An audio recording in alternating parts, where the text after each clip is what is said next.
Dan, it's so great to catch up with you today. I took your venture capital class at Stanford, but the last time we spoke, I was in Las Vegas for an internship and I completed my oral exam with you on Skype. Now, that might not seem that uncommon today because we're living in a different world, but back then in 2013, I really appreciated your flexibility. So it's great to connect again today. That's fantastic. I had forgotten about that until you just mentioned that. That we were cutting edge even then, very Yeah, Stanford. yes, 10 Uh, years ago. I do remember going to who's the dean of the academic dean who would it that have would been? have provided me Kathy Glaze. Kathy So Grace. I asked Kathy, I was like, I got this internship in Vegas and my wife is pregnant. And if we don't move there now, then we might be separated during the birth. And she's like, oh yeah, we'll just have you take your exams in Vegas. We can get some proctors. We can do some over, Skype. So I appreciate her and I appreciate you. I love it. That's great. Well, Dan, you've had an incredible career as an academic, as well, you didn't plan to be an academic, but you are an entrepreneur and an academic. And as you think back on all of the lessons you've learned, are there two to three that you would most like to pass on to others? Yeah, it was hard to narrow it down to two to three, but then once I realized I really gotta own it more than just attributing it to someone else, I better became a shorter list. And what's funny for me is none of this will come as a surprise to you. I realize I'm a very consistent creature. It's the same stuff I probably embedded in the VC venture capital class that we taught. And we were just chatting, and the fact that you had to take the overconfidence quiz as a part of that class is a part and parcel with this. So one important lesson I've learned is that if you can imagine that you might be wrong in any given moment, in any given interaction, for any given business problem or creative opportunity, it really helps a lot. And what I mean by that is it's related closely to an area that you're both familiar with and an expert in, which is overconfidence, kind of writ large. I mean, humans are generally overconfident, and that's not a bad thing. It can be a good thing in certain circumstances, but it can also lead you very much astray. And so I like to point out to people, especially in today's environment where we're more sensitive to human capital issues, DEI, ESG, that being overconfident actually reduces empathy, it decreases creativity, it leads to all sorts of stress and problems because you imagine that what you're thinking or what you're about to do is probably or almost certainly or definitely right. And so I just like to say, hey, imagine that you might be wrong for a moment as a creative experiment. And what would you do differently? And so, as simple as if you're having, I think we both have 4 kids. I think that's right. Yeah. So I have my second youngest is 3.5, and 3.5-year-olds are very opinionated. And it's easy just to realize that they've got to be wrong and you got to be right. Like, I mean, for goodness sakes, I'm the adult, they're the tiny little kid. But it actually helps to pause for a moment and say, okay, let's imagine that his insistence for whatever it is like, no, I should not go to bed now. That's just 99.99% chance I'm right that he should, and he's wrong that he shouldn't. But let's just pause for a moment and let me imagine that I'm wrong. And what would that do? Like, and at the very least, it kind of flips your empathy switch on, and you're like, okay, he is as certain he's right as I am. Right? Yeah. So I should at least feel for that a little bit, right? So I like this idea of imagine that you might be wrong. And the places where it shows up the most are in kind of typical overconfidence scenarios. So what I like to say to people and what I've learned myself is that all roads, no matter how successfully you've been driving on them or for how long, eventually curve, right? And even if slowly. And some of them take a sudden left turn, right? And if you've not read any of these really fascinating articles about missing people in certain stretches of road where there's 82 miles of relatively straight road in a desolate place, and then it has a sharp left turn, but there's a pond on where if you didn't turn, you land in the pond. Like, they're periodically you'll read these stories where they discover, tragically, many cars in that pond, and they solve lots of missing person cases because if you drive for 80 some miles in a straight line, it is very hard all of a sudden to decide to notice that you need to turn left. Wow. So I think, imagine that you might be wrong. The idea of following the same road is that same problem. And we have great examples of it all over the place. My world is filled with a lot of finance examples. They're also good examples because you can kind of quantify them. Like even, great people like Bill Miller, who was Lake Mason Value Trust. He was a fantastic investor. It was a mutual fund. I think he beat the S&P 500 index, which was his comparative index, for 15 years in a row, from like 1991 to whatever that would be, 2005, I guess. And then he didn't. And then, I think he left in 2016, maybe, from Lake Mason. And by that time, his, returns were average with the S&P 500. And, there's a lesson in that. One is, a lot of things kind of regress to the mean. And another is that, just because something worked for a long time doesn't mean it will always work. And so just to imagine that you might be wrong is helpful. Though I will say, and I'll pause because I'm curious of your reaction to this. I will also say it can be exhausting, right? So you have to use it carefully, because if you imagine you could end up with imposter syndrome all the time. I mean, if you imagine that you might be wrong all the time, not only is it exhausting, but it can create all sorts of execution problems. Like then you hesitate to do things. So I'm not saying this is a lifestyle so much as it is a technique at the moment of, critical junctures, especially in things that you're really, really good at, I would suggest, which is a little bit divergent from some of the most recent overconfidence literature. There's a lot of overconfidence work that says, listen, if you're new at something, you need to take more time, need to plan more carefully, because that's when you're super vulnerable to thinking, I can do this, I'm above average. I don't disagree with that, but I think the places where you get radical damage from overconfidence and not imagining that you could be wrong is at the peak of your career, at the peak of your performance, at the peak of your importance, right? Where it's like you're the one who gets to decide, because all 100 decisions in the last 100 quarters that you pulled off had been right. And so, of course, you're the one to make this decision today. And it's probably a really big one, right? And the risk is, what if it's, 100 feet from the sharp left turn where the pond is on the other side, right? Like, and so it's at those moments where I think the, imagine that you could be wrong becomes very important. And I work in banking these days, so I actually think about this a lot. Well, I'm so intrigued by this, and I am going to start doing this more. And you did teach me this, and I feel like it has impacted my life. Well, one, I used some of the overconfidence exercises from your class still today in my classes. But two, I was thinking about, okay, I want to do this more. I think I do it a lot already. And I think it's probably because you taught me this technique. I was thinking of it in terms of religion. You can imagine, we can see the consequences of overconfidence in business, finance, any industry.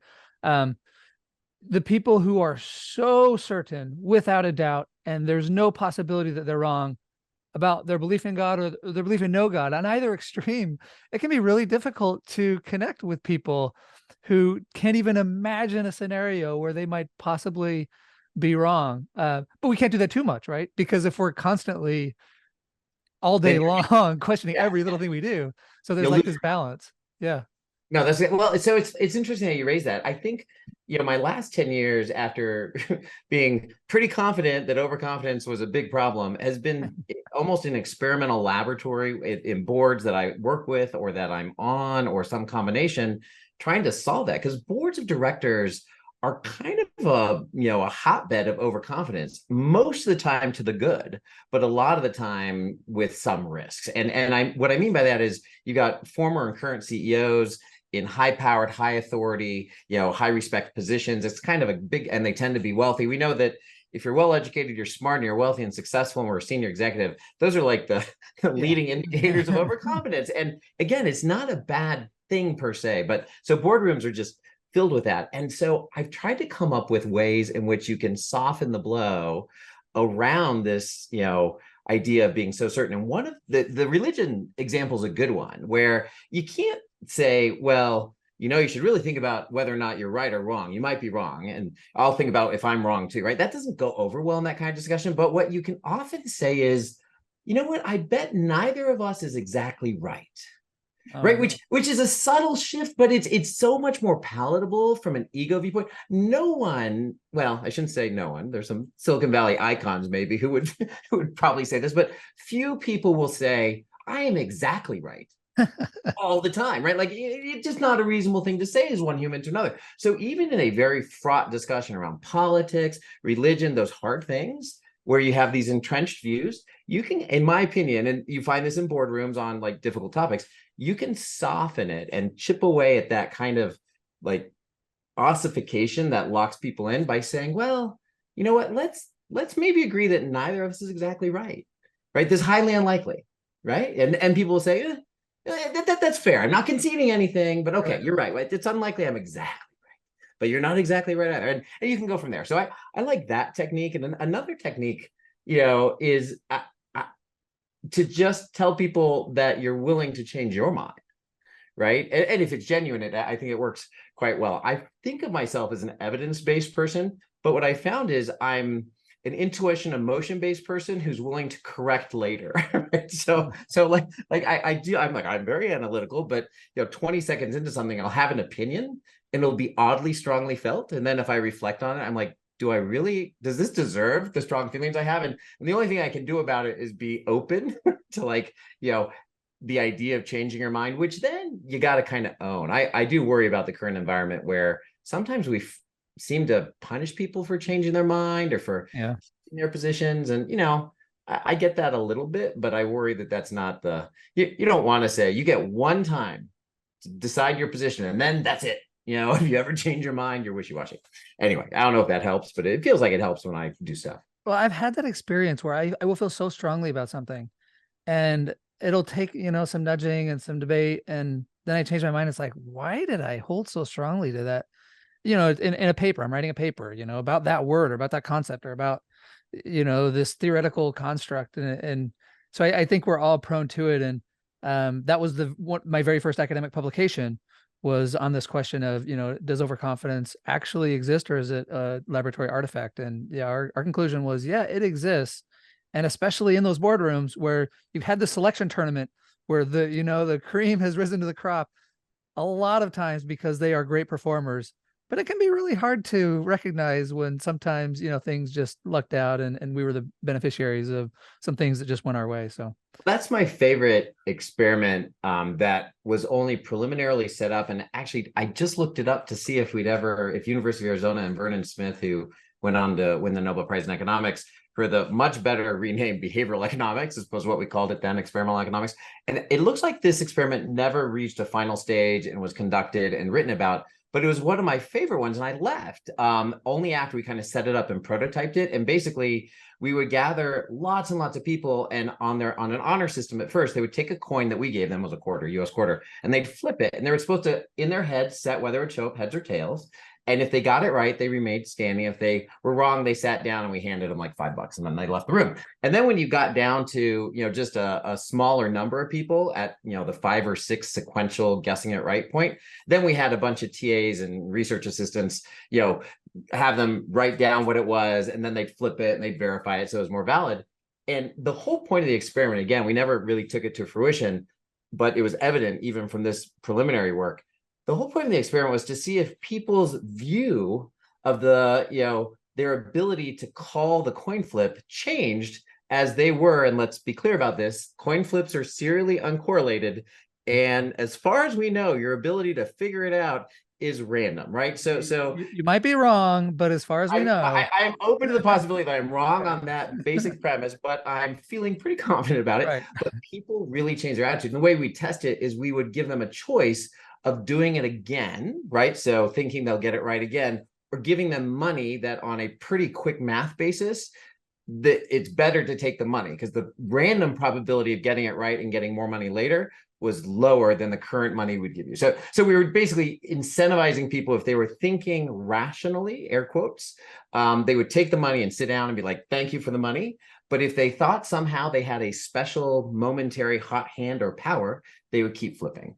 Most people kept flipping. So what this taught me at the age of 21 was, wow, be careful of the power of sequential success, because every time you're successful, whether merit or luck or both, and we know it's both most of the time, and sometimes it's just luck, you then have this feeling that the next time you do whatever it is you're going to do will turn out great.